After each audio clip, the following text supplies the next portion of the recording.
Recién que teníamos una entrevista sumamente interesante, repasando un poco, ¿no?, de qué se trata esto, la dictadura militar. Todas las dictaduras militares en Argentina cumplieron un rol estratégico que tenía que ver con suprimir los levantamientos, con eliminar cualquier proceso de transformación social en la Argentina que pueda darse, inclusive desde cualquier ámbito, ¿no?, desde el educativo, desde las organizaciones sociales, de las organizaciones políticas y demás. Hubo cosas que destruyó la dictadura y que no se pudieron, digamos, recomponer, otras que perduran en el tiempo y que siguen, y la memoria le da esa vigencia, y después otras que se crearon a partir de la dictadura, como es el caso de las abuelas de Plaza de Mayo, las madres de Plaza de Mayo, las abuelas de Plaza de Mayo, y todo un trabajo a partir de, desde la dictadura en adelante, por la restitución de los nietos desaparecidos, los hijos de desaparecidos también, que fueron apropiados durante la dictadura, y que es una lucha tan intensa y tan importante y tan reivindicada que no queríamos dejar pasar, porque esta semana hubo un hecho muy interesante, porque se encontró al nieto 133 y está con nosotros el hermano de este nieto 133, que es Miguel Tano Santucho, que ya lo vemos en imagen y le agradecemos muchísimo este tiempo con nosotros, que tiene un gran cuadro atrás, veo, un muy buen cuadro atrás. ¿Cómo estás, Miguel? José Benítez te saluda. Ay, perdón. No, muy bien, estoy muy contento, todos estos días son de una felicidad plena. Sí, bueno, este es mi casa, es el living de mi casa. Por lo general, cuando hago Zoom y demás, pongo el que se borra atrás para no dar tantas, pero bueno, en este programa no se ve cómo se van a bancar el cuadrito. No hay ningún problema, no, está muy bien, está muy bien. Miguel, yo lo primero que te quiero preguntar, que digo, lo he escuchado en otros programas, pero realmente yo el proceso no lo conozco. Digo, el proceso cuando uno dice, bueno, en tu caso estás muy integrado, tenés una familia ligada a la lucha política y también a la lucha por la memoria, por la restitución y demás. Pero ¿cómo es ese proceso? ¿Cuándo te enterás que, bueno, parece que sí y que puede ser y demás? ¿Cómo se siente por un lado lo emocional y después cómo es ese proceso, ¿no? Bueno, en principio, cuando te escuchaba hablar, inevitablemente me venía, ¿no?, las ganas de apuntar, ¿no?, como las abuelas de Plaza de Mayo lograron visibilizar algo tan terrible que fue la apropiación de los niños y de los bebés, porque realmente cuando ellas empezaron la gente no le creía, porque bueno, yo creo que también cualquier persona de bien le cuesta creer, ¿no?, que hay gente que espera a que esas mujeres que están en cautiverio, embarazadas, den a luz para llevarse a sus hijos y tratarlos como trofeos, ¿no?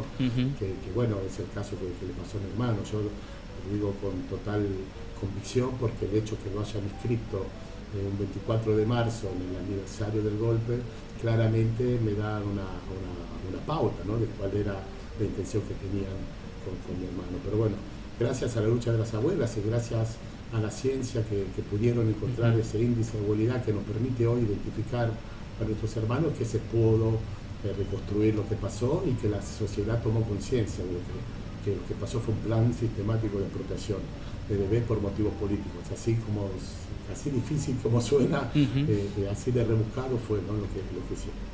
Por otro lado, para contestar ahora sí a tu pregunta, yo no tenía ninguna sospecha, ningún aviso que podía estar por encontrar a mi hermano. Y esto tiene que ver con el cuidado y el trabajo con que se lleva adelante la búsqueda de abuelas.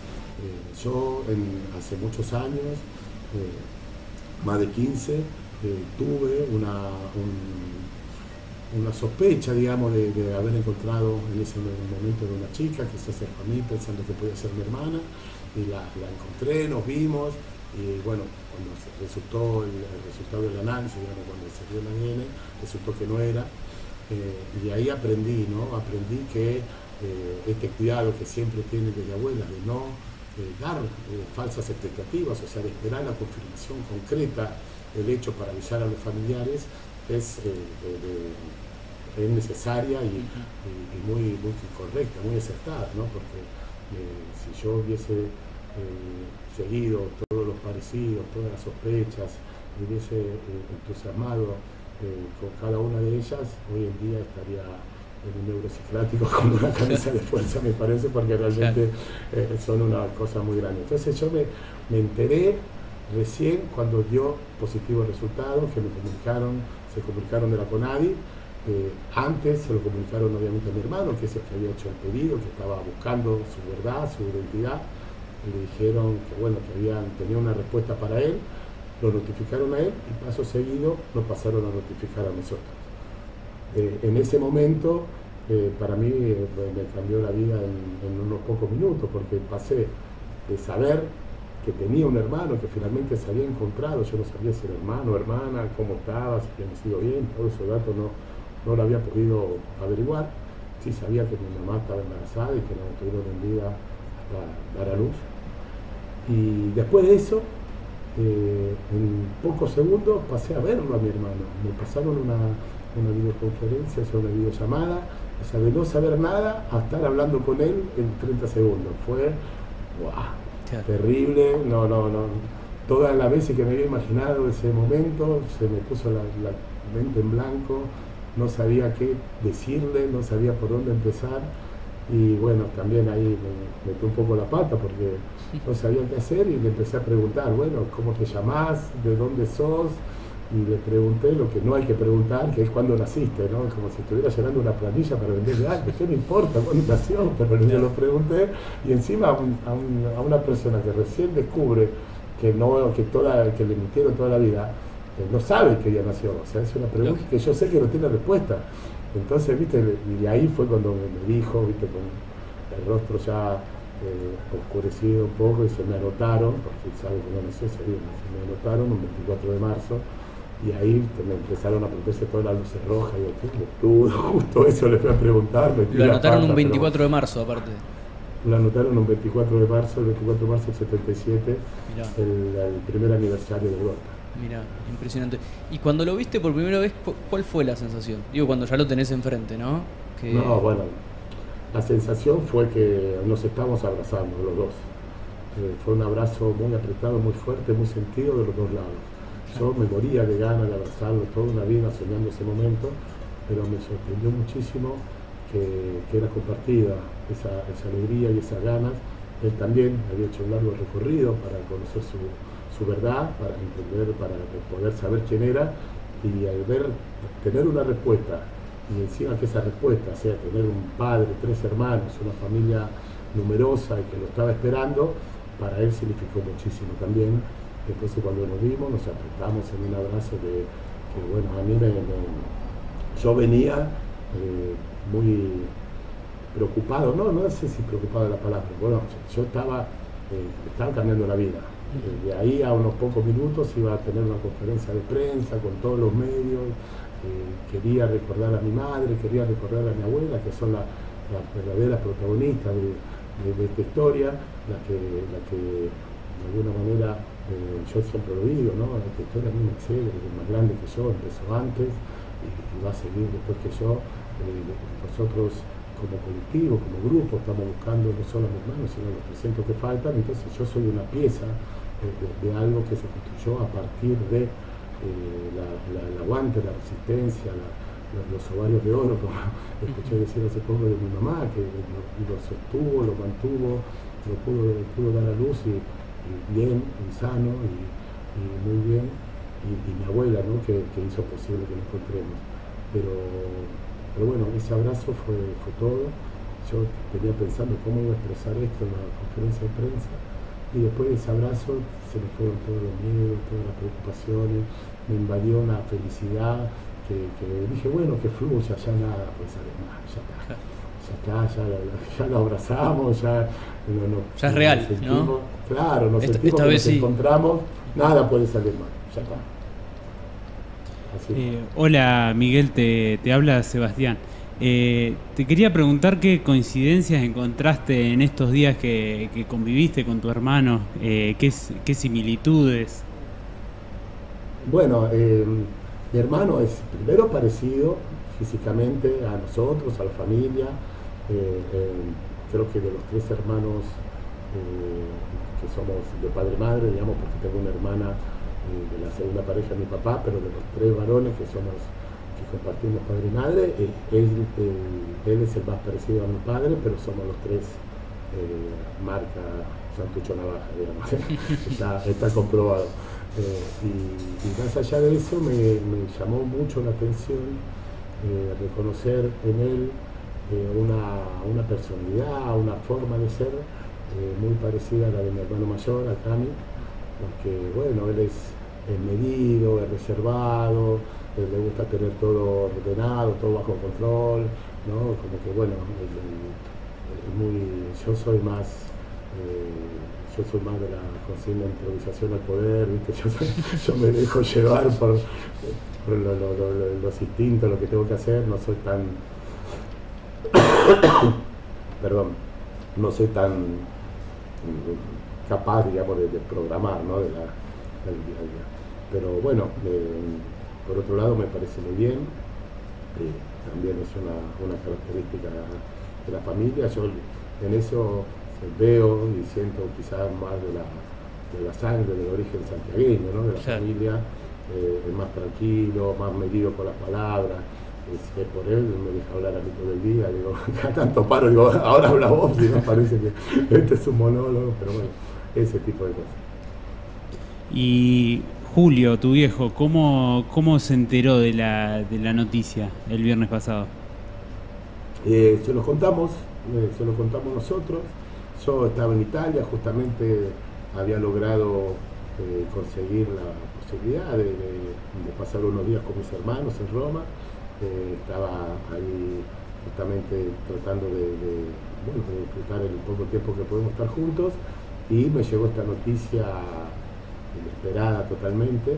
Así que bueno, primero, antes que nada, lo hablamos con ellos, se lo dije a ellos y organizamos para juntarnos a la noche y los tres juntos decírselo a nuestro padre, y también con la expectativa, promesa, digamos, de juntarnos después con mi hermano para charlar los cuatro juntos. Fue tan, bueno, mi viejo se emocionó muchísimo, primero nos cargaba, mirá, ¿qué hacen los tres juntos? ¿Qué pasó? ¿Qué milagro que me llamen los tres juntos? ¿Viste? Claro, sí, no se imaginaba. Mucho. Claro, no se imaginaba, dice, ¿qué habrá pasado? Que encima se juntan los tres para hacer una videollamada. Y bueno, y después cuando se lo dijimos, quedó boquiabierto, estaba muy choqueado, ¿no? Muy contento, muy conmovido. Me dijo, bueno, nada, habló 5 minutos más, me dijo, Panito, encárgate vos de avisar a toda la familia, la de Santiago, la de acá, la de allá.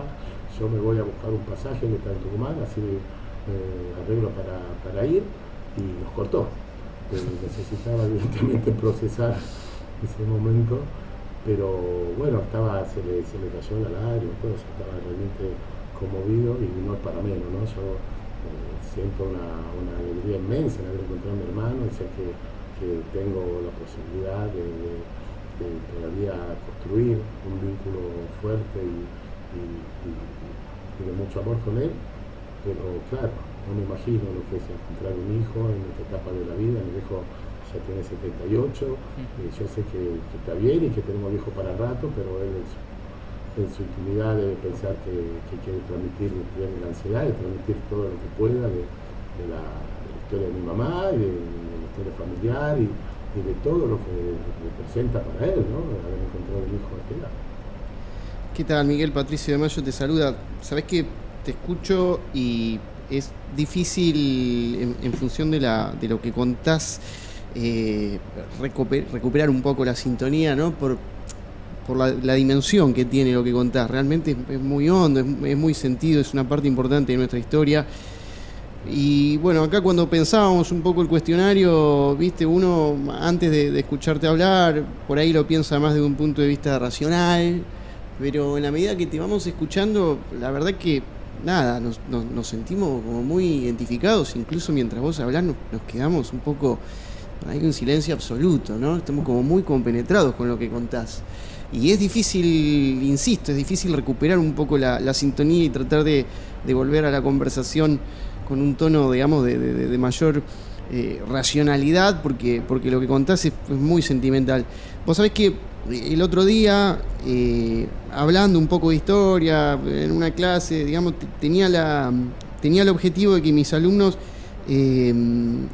traten de vincular sus biografías familiares con la historia, de ver qué momentos o qué acontecimientos históricos de alguna manera los afectaron o los tocaron, para que se den cuenta de la importancia de la historia. Y ahora que te escucho hablar, digamos, si yo tendría que hacerte esa pregunta a vos, me la contestarías muy fácil. Realmente, me la contestarías con mucha sencillez. Sos como un pedazo muy importante de la historia argentina. ¿Qué se siente eso?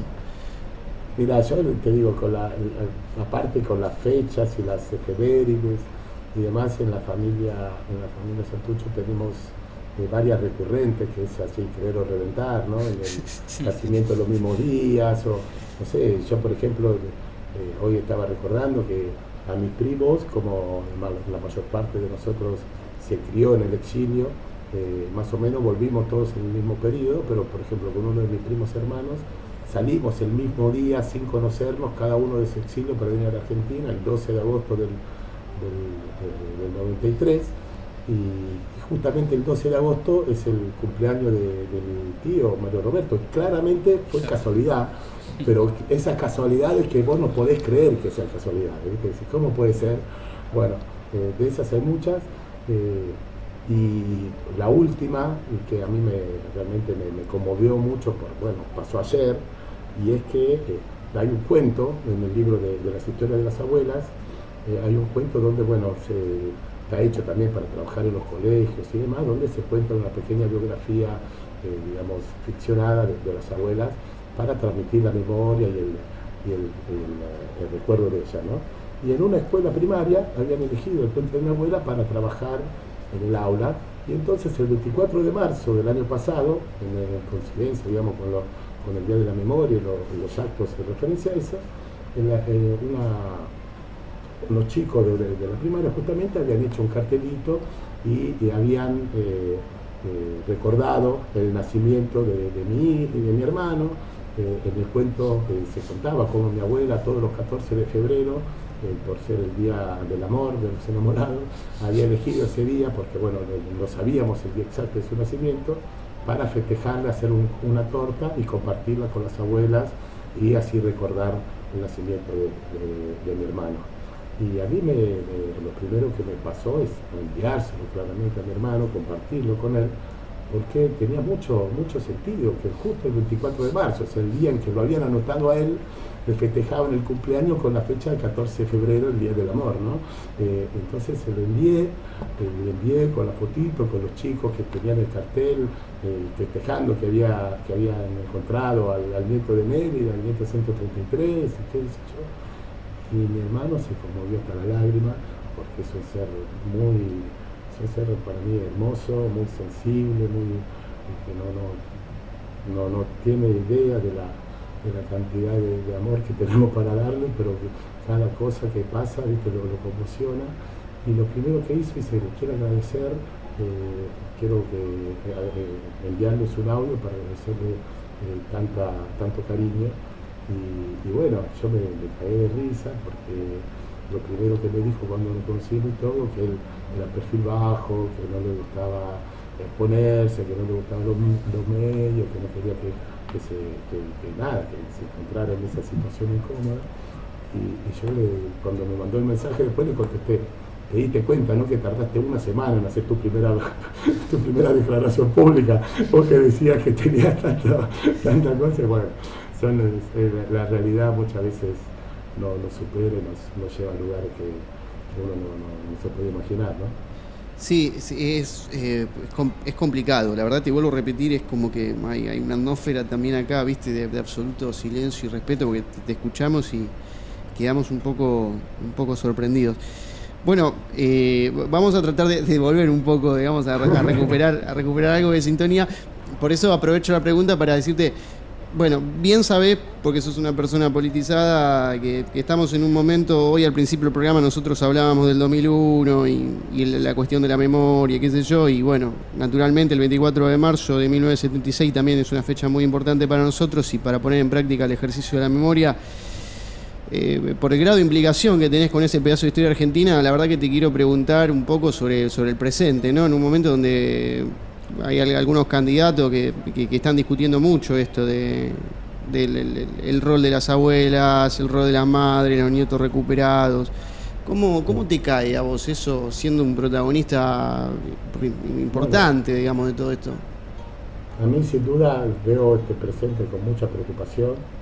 Lo veo venir hace un tiempo ya que hay una avanzada muy grande de todos los un empoderamiento del discurso negacionista sin ningún motivo aparente que no sea justamente el volver a esos conceptos, ¿no?, de autoritarismo, de debilidad, ¿no?, de la democracia. Yo veo el contexto también continental como de alguna manera lo que parecía impensado hace unos pocos años, que era que volviesen, digamos, los golpes o la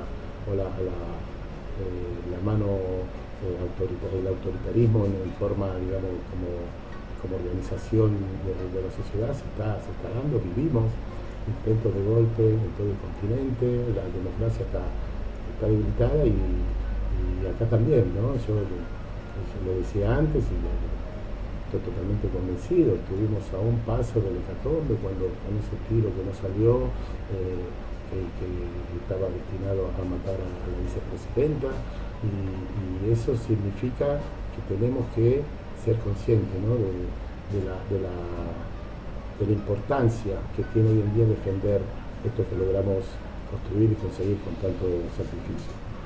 Por otro lado, no quiero olvidarme de lo que está pasando en Jujuy. Yo, horrorizado, vi esas imágenes donde los autos civiles volvían a levantar la gente por las calles, donde se entraba a los domicilios particulares sin ningún tipo de orden judicial, donde la represión realmente fue, como habíamos dicho, que no tenía que ser nunca más. Entonces, quiero sensibilizar a todos los que están escuchando sobre la necesidad de volver a jugarse, ¿no?, a poner el cuerpo para que esto no suceda, para defender nuestra libertad y nuestros derechos que supimos conseguir, que obviamente esta democracia es imperfecta, obviamente hay mucho por hacer, pero el camino no es el autoritarismo, al contrario, eso nos lleva a estar peor y a no tener las posibilidades de poder expresarnos, ¿no? Y de alguna manera nos quieren volver a amordazar y a callarnos para seguir imponiendo intereses que no son los nuestros. Acá estamos en un momento bisagra en el mundo. Yo veo que en todo el mundo se está fortaleciendo este discurso del populismo, de la derecha irracional, de la construcción del enemigo. Se están preparando todo el mundo para otro enfrentamiento a escala mundial y bueno, recordemos a dónde lleva eso, recordemos cómo deshumanizar al otro, cómo criminalizar al otro llevó a que se hayan legitimado los peores crímenes que se pueden imaginar, entre ellos el robo de niños, pero sobre todo la tortura, las violaciones como forma sistemática de tratar al enemigo, que en realidad eso no podemos permitir que vuelva a suceder. Y ante ese individualismo, ante esa construcción nefasta, ¿no?, del yo o el otro, esa falsa dicotomía, tenemos que volver a recordar no solo lo que nos enseñaron los organismos de derechos humanos y las abuelas en este caso en particular, del hecho de lo colectivo, que la búsqueda colectiva, que todo se logra no por uno solo, no por uno mismo, sino en un conjunto, que es mucho mejor. Pero vos hablabas del 2001, recordemos el 2001, en el peor momento de la crisis, cuando todo parecía perdido, la gente se unió, se juntó, se comía en ollas populares, en los barrios eran uno solo, la solidaridad es lo que logró levantarnos y llegar o permitirnos levantarnos.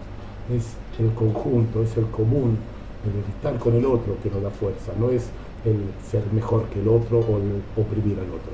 Si nosotros volvemos a esos valores, después yo entiendo que uno puede pensar más o menos distinto, votar al que crea que sea más conveniente. Yo no hago digamos, ningún tipo de política partidaria.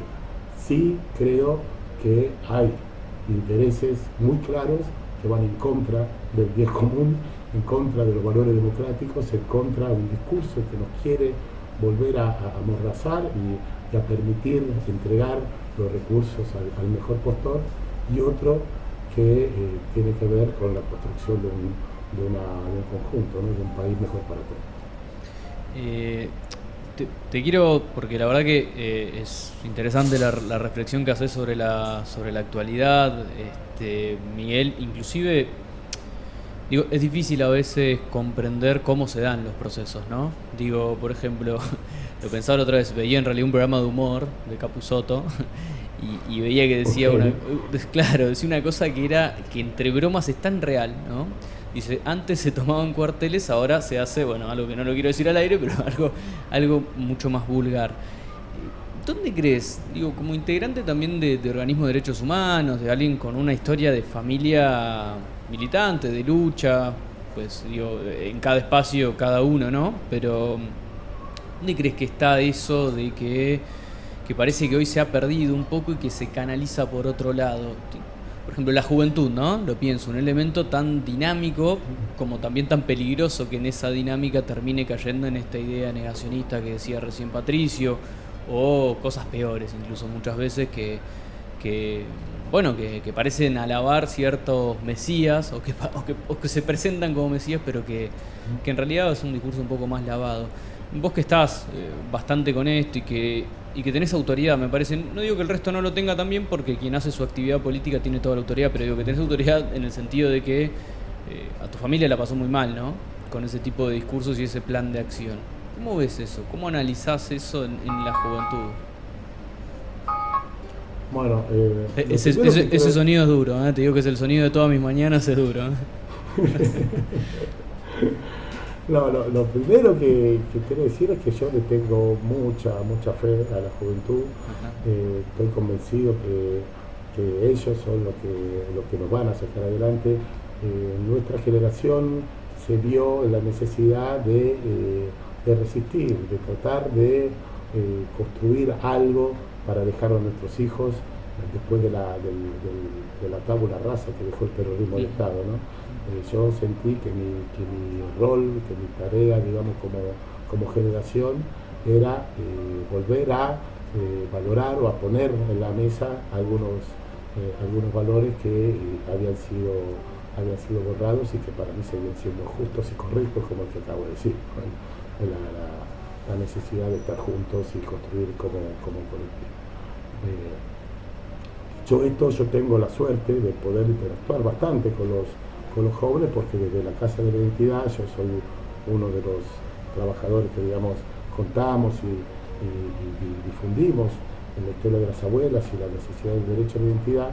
Veo cómo la juventud empatiza, siente también, se conmueve con lo que pasó y muy claramente entiende, digamos, que lo que pasó no tiene que volver a pasar nunca, jamás, en ningún país ni en ninguna parte del mundo.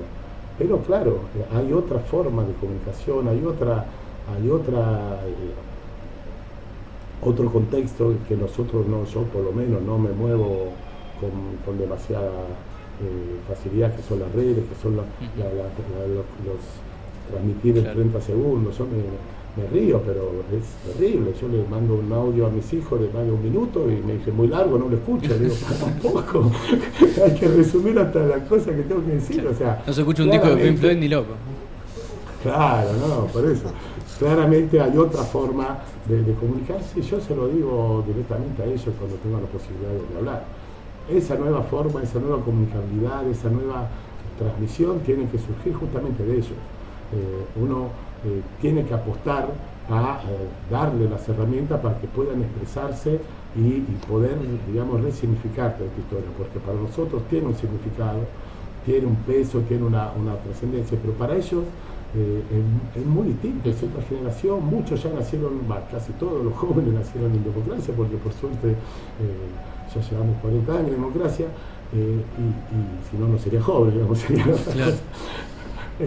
Pero digo, todo eso se tiene que resignificar según los nuevos códigos y las nuevas cosas. Lo que sí podemos hacer nosotros es transmitir la importancia de esos valores y confiar en ellos que lo puedan resignificar, que yo creo que lo están haciendo bien, pero claramente hay una competencia muy grande, ¿no? Porque los medios, la caja boba es muy boba, hay mucha basura también en las redes, muchos que apuestan, ¿no? al conflicto, lo que llaman el interés de la pelea, el golpe, la cosa. Entonces, bueno, eso parece que para muchos es un camino fértil, ¿no? Un terreno fértil para ir sembrando esas cosas, pero yo creo que hay que confiar en ellos y darle los elementos para que puedan simplificar. También hay mucha empatía, hay mucha frescura, ¿no?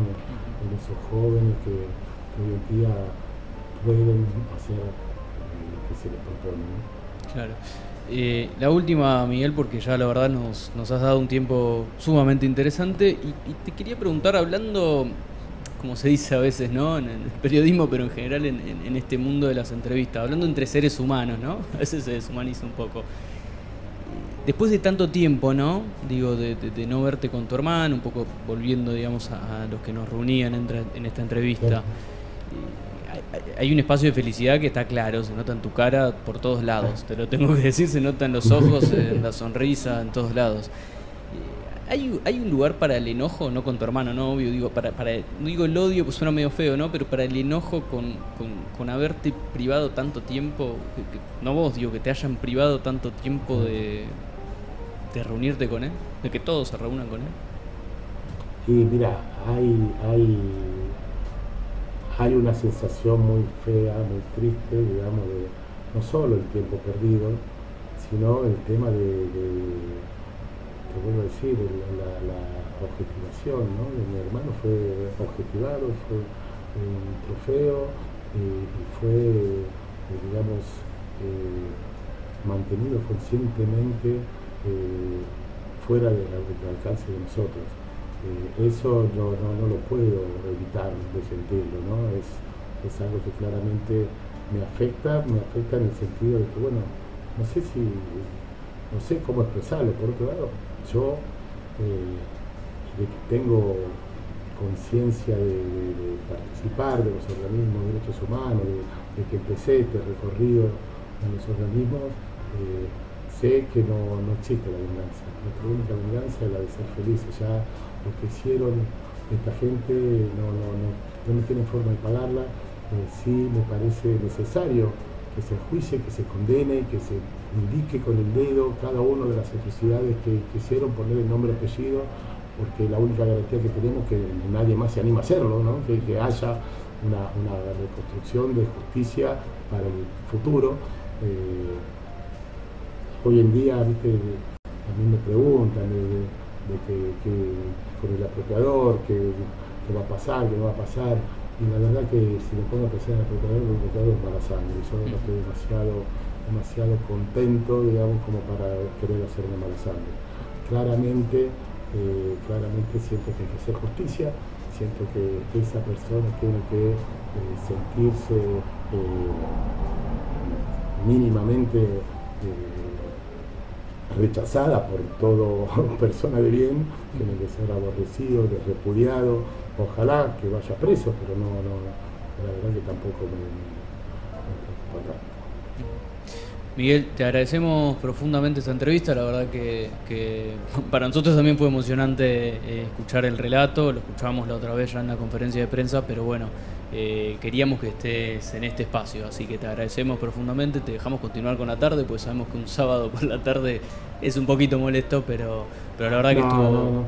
Es un placer y bueno, déjame decir que yo estoy haciendo esta maratón, digamos, de entrevistas, de medios, no porque, o sea, también porque me parece lindo poder expresar mi felicidad y compartirla con todos y todas, pero sobre todo porque deseo que esta felicidad la puedan sentir también todos mis hermanos de búsqueda. Espero que esta difusión que yo estoy haciendo de mi historia, de mi caso, pueda servir para que muchos otros tengan la fuerza de buscar su verdad y encontrar a las familias verdaderas a las que pertenecen. Y espero realmente que esto sea un aporte para que pronto aparezcan el 134, el 135 y todos los que faltan, que son muchos, pero que entre todos lo podemos encontrar. Seguro, seguro, seguro y bueno, y no nos reconciliamos, no olvidamos ni perdonamos tampoco lo que pasó. Gracias, Miguel, muchas gracias. Muchas gracias a usted. Bien, pasaba Miguel, el Tano Santucho, por el programa.